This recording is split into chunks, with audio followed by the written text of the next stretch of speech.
Chelsea is the director of sales at Playable, a company specializing in video integration for email marketing, focusing on expanding its enterprise client base. With a small team and limited brand recognition, Playable aims to build stronger market presence this year through strategic partnerships. Welcome to Beyond the Frame, Chelsea. Thank you so much. Excited to be here. It's a pleasure to have you. Now, let me ask you, what innovative strategies has Playable employed to overcome the challenge of brand recognition and effectively reaching those larger enterprise clients? Yeah, so I think part of it is we've been around since 2016, so we got in early in the market building out a brand presence. We're actually technically dual headquartered in Australia and then in the Bay Area. So very early we adopted the obvious players you would expect. The video streaming clients, a lot of media and entertainment companies, gaming companies. And then we also have a dual model to do self-serve clients and enterprise. Beyond that, we've done kind of the expected things like gone to conferences and whatnot. But otherwise, given the limitations that you've mentioned, it's a matter of just breaking into those companies. So being able to reach out. There's definitely been a shift in the last couple of years of people being more responsive on LinkedIn, cloning our efforts, simple things from my efforts, like looking at the top games that are being released in this upcoming year with the most hype, corresponding that with the publisher or, parent company and being able to prospect into those. Does that make sense? Yeah. So what you talked about a bit of a trend there and you noticed LinkedIn picking off a little bit. I'm curious what you think might have caused that, but also on a wider scale, what is it that you're noticing in the market that might be creating more of a challenge to operate in or even making life easier? Yeah, I mean, one challenge specific to Playable is just our domain name. So we are a .video extension, so it's harder to get in with a cold email with all of the infrastructure set up on these like massive companies that we're going after. There's already locked email domains, and then on top of that, you add a .video, it's most likely to get limited to begin with. So I just think being able to like actually jump over that hurdle is one thing. And so within LinkedIn, you can obviously have more of a direct shot. I think our message in a way can be more easily received. I've noticed it even within my habits of companies prospecting me. I just ignore my email messages. But if someone double taps me on LinkedIn, even saying, "Hey, I've hit your email inbox. I just wanted to, check in one more time," I'm more likely to actually read that. So I think some of it's just a mentality of like the headspace an actual user is within the two infrastructures, if that makes sense. So I think part of what we're noticing, obviously, and some of that has to do with AI in the landscape, is, for instance, like retail's been a big sector for us, but by gaining more retail clients, we're understanding the use case more, and we have partnerships that allow us to do more innovation that applies within the retail space. So one of our partners, for instance, can actually take a flat image of someone as long as the model shot includes a face and then, maybe like torso up. They can actually rotate the model. So now you're able to see what a product looks like on the back of someone, even if that image doesn't exist in the first place. And then other companies within the retail space, like it's very standard now to be able to go to, a D2C or even a major company carried across, the Nordstroms of the world and be able to look at video content with a quick rollover. So knowing that those companies have tons of video assets that aren't necessarily being distributed on a massive scale, we can help do that across, email is kind of our bread and butter, but we can also have something more interactive within push notifications in app if a client has an app directly, across SMS and WhatsApp as well. Yeah, and it's interesting just going back when you touched on just having multiple touch points seems so much more genuine, right? Having a email go out and then also someone saying, hey, on LinkedIn, I reached out, and you're just more likely to check that out. It's about having more touch points, more genuine and personalized touch points at that as well. Chelsea, what are you currently doing? How are you spending your day at work? What are you Yeah. responsible for? Yeah. So obviously keeping, keeping the opportunities I have and clients, like part of my day is doing the maintenance of that. Otherwise, I spend a lot of time thinking about what's resonating, finding those companies, searching companies that fit in that sector. Even simple things like who has video content. Okay, so I can look at that on social media, also within the streaming platforms. What commercials do I see? How are these pharmaceutical companies that are taking the time to produce the content, like, are they distributing that on the scale that they can versus a Walmart commercial? Obviously the approach is a little different, but the sentiment is still the same. Like, hey, you have video, would you like to be able to distribute that across, like, either an existing audience that you have or be able to increase that across that? And then So sure. yeah, through these communications, with obviously you've got some client success where you're dealing with the current clients, you want to make sure they're happy, they stick around, but you're also getting in touch with prospects. What's the messaging that really do you think they are resonating with, that's really bringing them on to calls with you? Yeah, so the company was actually just talking about this a lot yesterday. I think the immediate hook is, did you know that you can have instant play video within your email marketing? The reality is a lot of companies don't know that's a possibility, or they think that they're doing that and they're doing an animated GIF, which is an entirely different experience, and the quality and like prestigious way that you're presenting your brand is entirely different. So we seamlessly allow for the highest quality experience that you can have. Um, Amazing. and then once we start talking to those prospects, there are other levers that we like to talk about. So we work across the CRM tech stack, right? So, like I said, if a client has an application, the fact that we can do advertising within that is, or we can take the video and then insert it into the application, is also really interesting. And the capabilities outside of email are much more robust. So you can do more interactivity, and you can have multiple videos that are based on your decisions and interactions. So to me, that's actually the most exciting aspect. And some clients come in and they want to talk to us about email, but then they end up working with us actually in one of the other channels. And that work is much more tailored and like bespoke, if you will. It's not necessarily one size fits all, but I find that just as exciting. Yeah, I can see why. And Chelsea, tell me, what are the most important metrics for you in your position? How do you measure success? Is it new meetings with new prospects? Is it a pipeline, new clients? Yeah, so I think it's a combination of both. Obviously, like the more salesperson, so the more revenue I bring in is very critical, but at the same time, you can't have one massive deal. You need to be able to be scrappy and have a variety of sizes and shapes in different industries.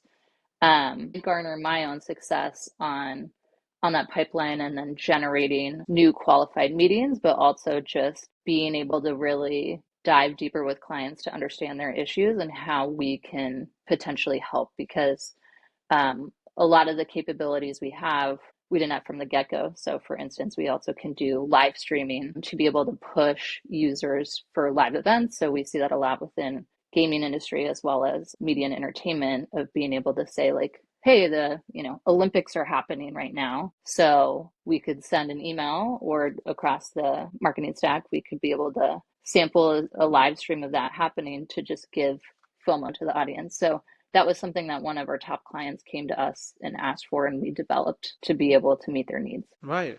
So you're constantly having conversations with the clients and then going back into development mode and catering for that as well. Right. That's amazing. And what you also mentioned a little bit earlier, the qualified prospects are really important to you.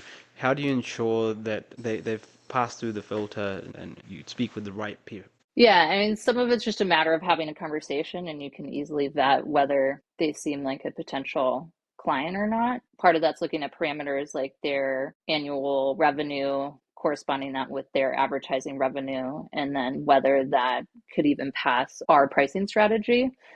And then, but there's also give get with that. So just having a discussion, we might have other levers that we're willing to work around if we can work directly with the C-suite, for instance, which we're doing with one of our clients. So having the involvement and direct line of communication to get executive support might bypass, some cost, for instance. That's right. This type of work, a lot of it is having to speak with decision makers. Otherwise, you often end up, going around in circles Right. when the person doesn't really have that control.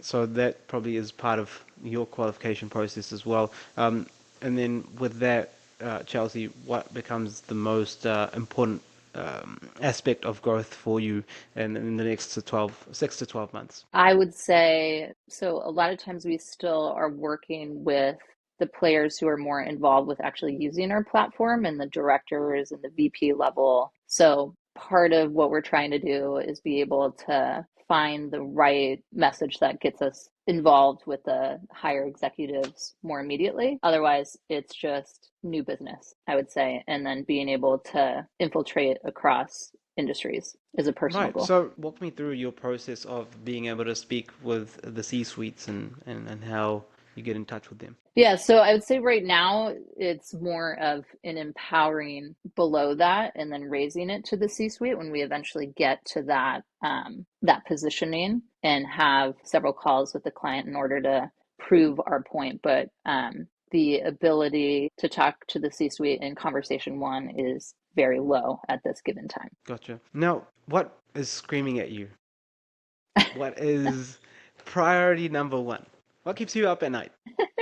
I think we talked about this before of given, a deal is never done till it's signed and then it's still not done, right? You still need to get them to adopt and start using the platform. So there are just unforeseen challenges in this market with changes in personnel, analyzing marketing budgets, new hires coming in and then bringing in their former regime. So I have a few deals like that where, it was a quote unquote done deal and then Yeah. something like that happened. So being able to balance that obviously with just pipeline generation and getting out there, making some noise and having more partners partner with us. So as a side project, I'd say like right now I'm also working more with our partners to help, given that they have massive teams.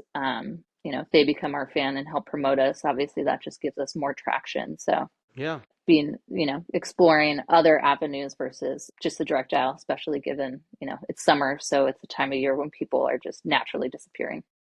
Yeah, yeah. No, you're right. And the difference between having a pipeline and not, in circumstances when people just disappear, Right. is huge. The confidence in business is huge, and I noticed that you're engaging with your prospects in referral programs, your clients, excuse me, and you're talking about them becoming fans and champions of the brand. How's that going for you? What's something that you've tried before that may or may not have worked with regards to referral programs or outbound? Yeah. So we don't have like a white label partnership right now with our partners, but in a former life, even my first sales job, we did. So we were able to, part of my job was finding new advertisers and agency clients, but also empowering the sales team on our partnership side who are white labeled to sell our solution in. And that was highly successful just because they have more targeted accounts. So one thing that we've been doing is by virtue of going to these conferences, we are able to watch more of the conversations that we're not having and be able to prospect using that information that we gain and then be able to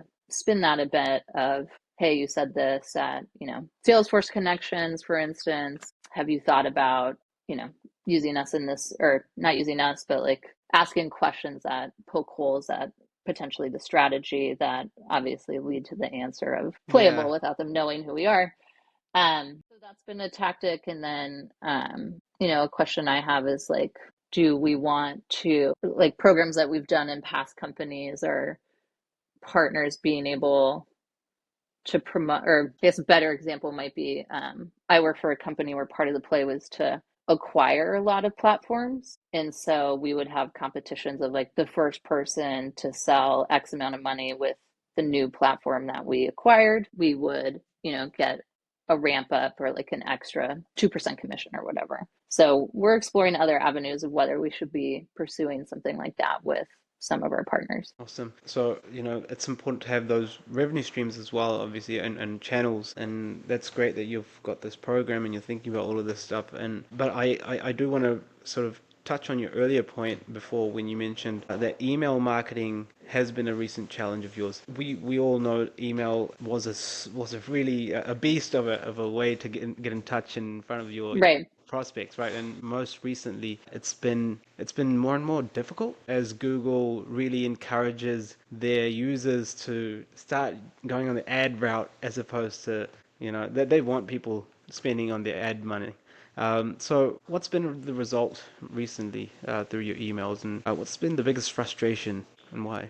So one of our limitations is just, using prospecting tools of even being able to send like images and then videos to showcase what we actually do has been um, has been a problem, partially due to the partners we have of like attempting to track that on the back end. So obviously that's been somewhat ironic, but the other thing, like as you've said, is email marketing is still a requirement for our clients and our prospects, right? It's still like a huge domain that companies are invested in. So part of the challenge is being able to have those discussions to educate them that we all know what a video does. You're pulled in quickly, whether you enjoy the content or not. If you're into it, you'll keep watching it. You'll learn about whatever it is, a movie trailer, a new game release, a before and after tutorial of putting makeup on, for instance, and then the question is then what? It doesn't necessarily translate to someone clicking through and going to the site, but if someone does click through, they're pre-qualified, right? The propensity to convert is that much higher. 100%. And so we're fighting two kind of legacy systems in a way, right? We're fighting email marketing itself, and then we're also fighting the measurement metric that isn't actually one that necessarily garners success. So the click-through rate a lot of times with our clients goes down, but then when we tie first-party data, that the client gives to us, we see that the ROI is much higher. Oftentimes it's like our benchmark is 30%, but depending on the client, we've seen significantly higher than that as well. Beautiful. And that's what it comes down to, right? The ROI and why people are actually investing in these new activities. But sounds good. Sounds amazing. And so tell me, what coming down to the end, what is, if you had a magic wand, you could give it a big Disney whoosh, what would that one thing be that you'd try to solve when it comes to getting in front of the qualified prospects, and allowing them to see the true value that you can deliver? What would I that one mean, thing be that you'd try to solve?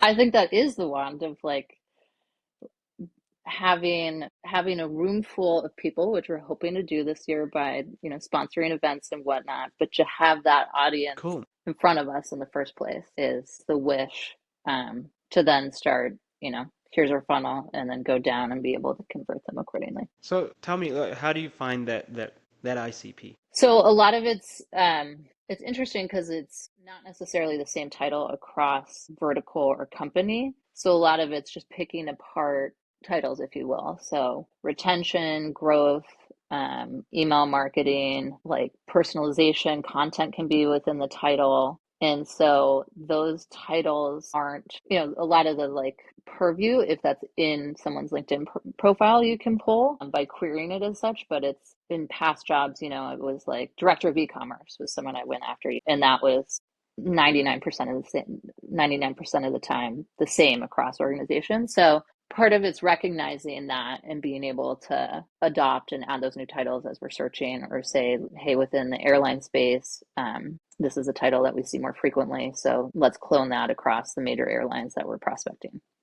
Does that make sense? Yeah, yeah. And what's been the best way, hands down, to be able to connect and have conversations right now today for anyone who's listening and who's really curious, Chelsea, and wanting to get in front of the right people? Yeah, I mean, for me, which I don't think is necessarily the same for the whole team, LinkedIn has been the best first step, and then networking. So people who I've worked with in past lives, even 15 years ago when I was starting out my sales career, and they've been willing to connect and then help get me to the right people. For instance, even colleagues at Nielsen, which when I was working there was 30,000 people at one point, are willing to just educate me about how their company works, because there are no marketing titles, for instance. It's all like publishing, for instance. So being able to understand that nuance has been fairly major. Thank you so much, Chelsea. This has been great. Thank you so much for your insights, and I'm sure the audience has enjoyed it as much as I have.